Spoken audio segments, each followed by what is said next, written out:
The Thessalonians are expecting the return of Christ, and whether dead or alive, they're going to come with him. So that causes them to be living expectantly.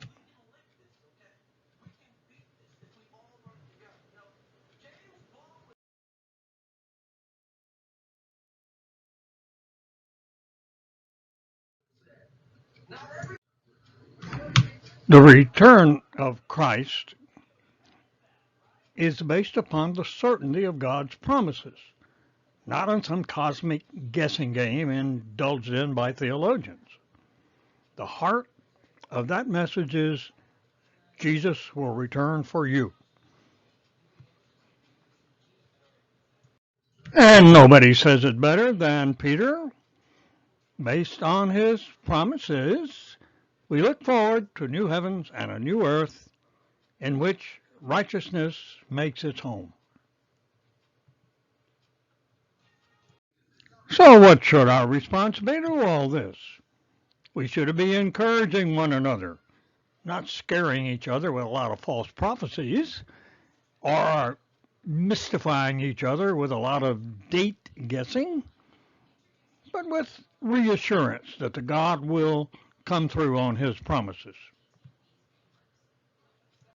Of course, there's a tendency to fall asleep, no matter who you are, and so this realization is a call for alertness. To get up, get out of bed, be a child of light. The alternative is very frightening, as Paul describes it. It's to try to live in the dark, to exist alone in the dark. Nothing could be more frightening than the concept of outer darkness. But of course, that's not what we have destined for us as believers, because we don't live in the dark. And the day's not going to catch us unaware because we're going to be alert and we're going to be thankful. And we're children of light, and so we're going to let our light shine. Obviously, living in the dark is a metaphor of being ignorant of the Word of God, of who you are really, and what God calls you to be, your potential. To sleep, as he talks about it here, is kind of like anesthetizing yourself in the dark, numbing yourself, whether it's by drugs or ignorance or whatever is motivating you to not be tuned in on what is good and what is light and what is glorious. Remain, that you're remaining insensitive to the call of the Holy Spirit to live in the light. So obviously, God has called us into his glorious future. God got planned for us. Well, he's not set us up for wrath, that is, for enduring the consequences of not trusting, but rather to obtain salvation through our Lord Jesus Christ, who died for us, so that whether we are awake or asleep, that is, alive or dead, we shall live together with him. Therefore, encourage each other and build up each one of you individually as you are doing.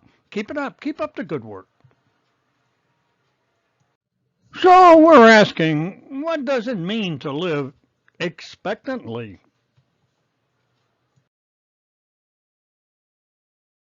On this at all doesn't leave us in the dark at all. But we ask you, brothers, he says, to be knowledgeable about those working with you and leading you in the Lord, who are also instructing you, and to consider them as deserving of the highest love because of their work. You must practice peace among yourselves.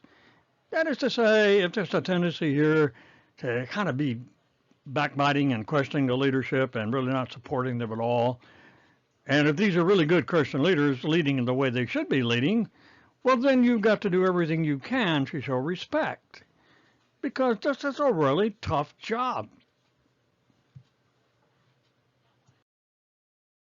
Christian leaders in the Bible are not bosses. They're not authoritarian figures. They're not super spiritual people at all. But they're people who have accepted the calling to try to be good guides, and they're constructive. They're builders rather than bosses. They want to bless, not to boss. And when you consider the kind of work that they have in store for them, it takes a great deal of maturity because a lot of people need help.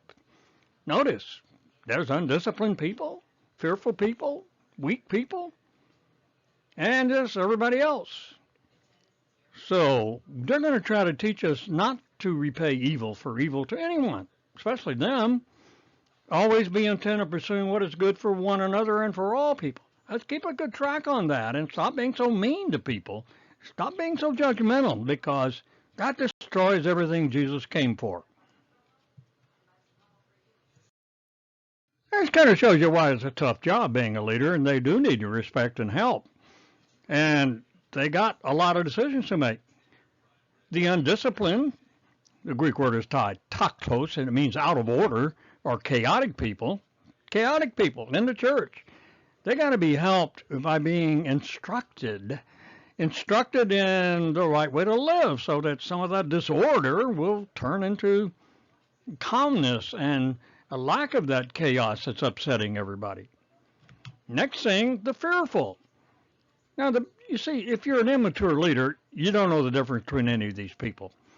You're likely to chew out the fearful and encourage the undisciplined. But you're to challenge these undisciplined people, but you're to support or comfort the fearful. And the weak, they're to be supported as well. They need all the help they can get. And if you start chewing them out for being weak, then you show your immaturity and your inability to be a Christian leader. And then you got to have a really good attitude toward everybody. You can't just get down on somebody and just be really mean to them, because that's not the way mature Christians are called on to act. So living expectantly is all about good leadership, providing the help and the encouragement for those that are struggling so that everybody can kind of come together. But the whole thing, Paul says, needs to be done with an attitude of joy. Now, you got to choose to be joyful because you're just not going to be that way naturally. It's really a gift of God. And if you're really totally unhappy, ask God to give you the gift of joy. So, as John Powell used to say, on your way to your heavenly home, why not enjoy the journey? And this is the way that Paul expresses it. Rejoice all the time. You say impossible. Impossible. Yes, I know. It is, humanly speaking. But suppose God gives you the gift to be able to take a kind of joyful slant even on difficult things. That'd certainly be a blessing, wouldn't it? Pray constantly. Maybe that helps contribute to the joy. It doesn't mean 24 hours a day. It means don't ever let there be a time when you can't pray, when you have to shut it down because you're just not tuned in on God at all. Be grateful in all situations. It's hard to be grateful, and it's true, but maybe there's something in it if you ask God to show you through prayer that will help you get through the more difficult times. This is God's will in Christ Jesus for you. And one of the ways to help is stop extinguishing the Spirit. So when the Spirit is in your life, coming to you, no doubt, through the Word of God, and for God encouraging you in that way, or even the proclamations of the Word that come from spiritual people, cannot be despised or held in contempt. Because how's God going to get through to you if you don't listen to His Word? So, no matter what somebody says, though, or does, put it all to the test and hold on to what is noble. In other words, you just don't sit there and take everything everybody says. People say a lot of weird stuff, even in church. But you're supposed to test it. Test it against the Word of God, and whatever you do, don't let anybody's word get you into a situation of doing what's wrong. Resist evil whenever you see it. So the last thing we want to do is resist the Holy Spirit. It's an indwelling spirit in our lives which will help us with developing fruit of the Spirit, love, joy, peace, and so forth. And the Spirit inspiring God's utterances and messages cannot be despised if you want to grow and if you want to live expectantly. So put it all to the test and hold on to what is noble, kalos here, rather than agathos. It take to be noble. Whatever is noble, resist evil whenever you see it.